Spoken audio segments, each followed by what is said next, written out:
JG Collects back again at day one at Anime Philly, the first one in this city. And I got a cosplayer who's trying to make cosplaying fun again and who's also a judge at Cosplay's competition. I'm with Feycrafts.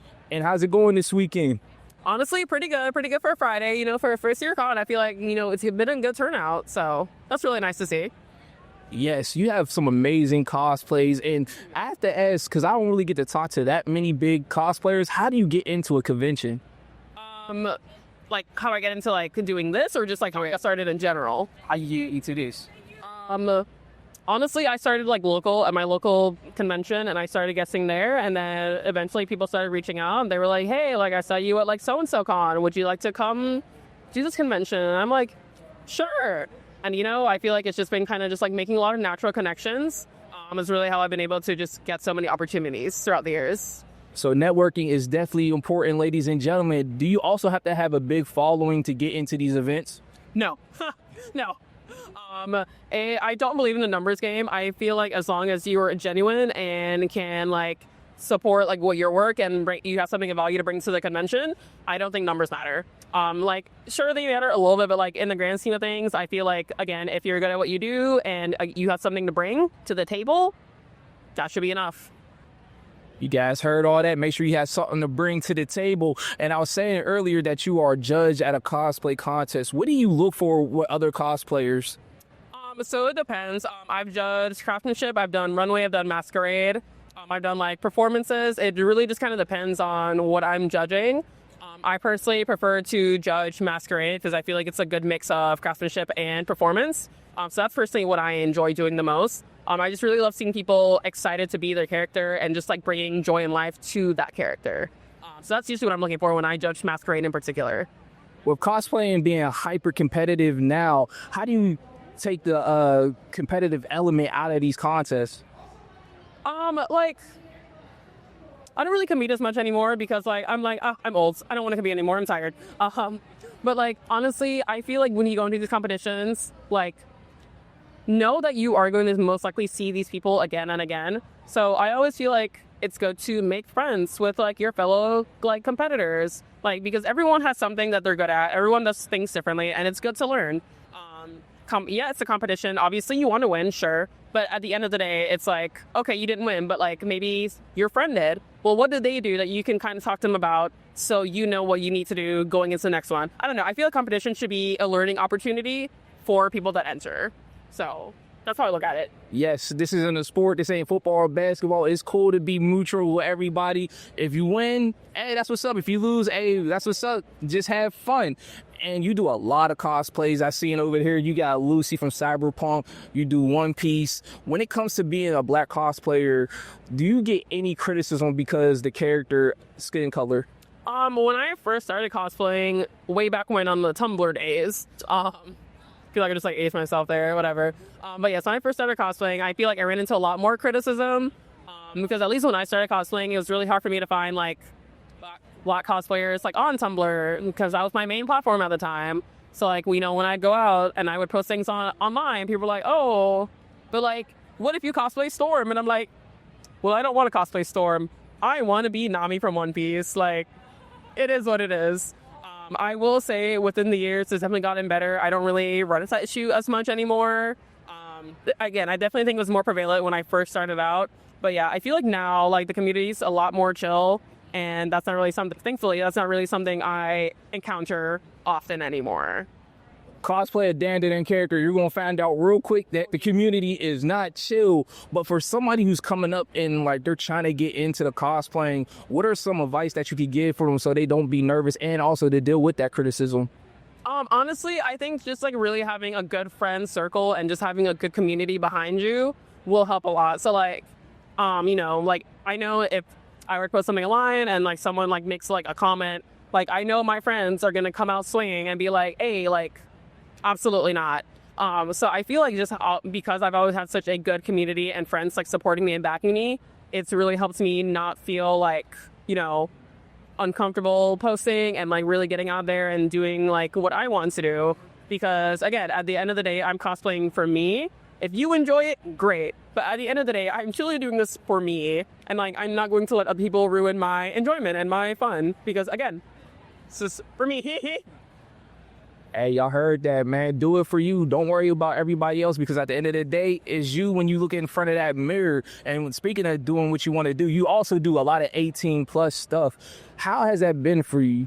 Honestly, I enjoy it. Like, it's so funny because like when I was like much younger, I like absolutely did not like the way I looked. And then like my friend who's a photographer, she was like, hey, like I really want to do like have this like lingerie shoots. Like, would you like to model for me? And I was like, oh my God, like, ooh. So I was like, you know what, fine, sure. So I did it. And like I saw the pictures afterwards and I was like, oh wow. And I think honestly, like no, like literally like I had such like body image issues. And I did not really feel comfortable until I did like my first like, you know, like lingerie, like lewd shoot. And I was like, oh my God. I was like, wow, I feel like so like empowered. So I like started doing more of it. But again, like, yeah, it's great that like other people like enjoy my like 18 plus content and whatnot. But like I do it for me and it makes me feel good. So no, I love doing it. Like I have like certain shoots that I've been so self-indulgent. I'm like, yeah, that D&D character, 18 plus shoot. Is anyone going to care? Probably not, but I care. I love it. So I enjoy it. It's fun. Hey, that's what's up that you love it. But when you step into that 18 plus territory, do you always feel pressure from other folks that you have to keep continuous doing that to even keep on with your fans? Oh, no. Oh my gosh. No. Again, like, I'm glad that the content I make people enjoy. And I'm never going to stop making content because I'm glad that people are like, oh my God, I love seeing what you put out. I love that you do X, Y, Z. I'm like, slay, thank you so much. But again, 18 plus content, regular content, I am doing it for me. And I'm doing it because it makes me feel good. I'm doing it because I enjoy it. And I'm glad other people get enjoyment from it. But no, people are like, oh, well, what about X, Y, Z? And I'm like, that's cool, but it's not really something that I'm into. So like, I'm most likely not going to do it, you know? I don't know. I feel like that's something with a lot of 18 plus like content creation. People are like, oh, well, I have to do XYZ to be popular. And then they don't enjoy it. And I'm like, well, are you happy making this content? And they say no. And I'm like, well, that's kind of the first step. I feel like you have to have like a real going into the 18 plus like market area. Like you got to put on like a second layer of skin because it gets real nasty real quick. Depending on like what you're doing. And it's like, if you ever feel like it's not benefiting you, I tell people, I'm like, don't do it. Like, cause it's gonna mess you up like mentally so bad. Like you have to be like in a headspace that you're doing this for you.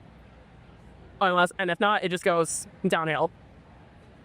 Remember, ladies and gentlemen, do it for you. That is the key component of even doing podcasting. If you don't like what you're doing, if you're not doing it for yourself, if you're doing it just for clout or just trying to get some money out of it, you're going to be miserable. You're going to do something. You're going to end up harming yourself. So remember, do it for you.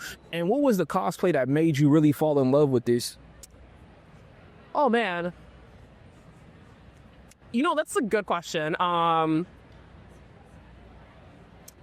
I really want to say, I think, again, this is like years ago. This is probably like an almost 10-year-old cosplay at this point. But like years ago, I did Sarja from Fire Emblem. And like, it was like a nice mix of like, ooh, you know, she's kind of hot, she's kind of a baddie. But like, I still had to like make the entire thing myself. And I was like, okay, you know what?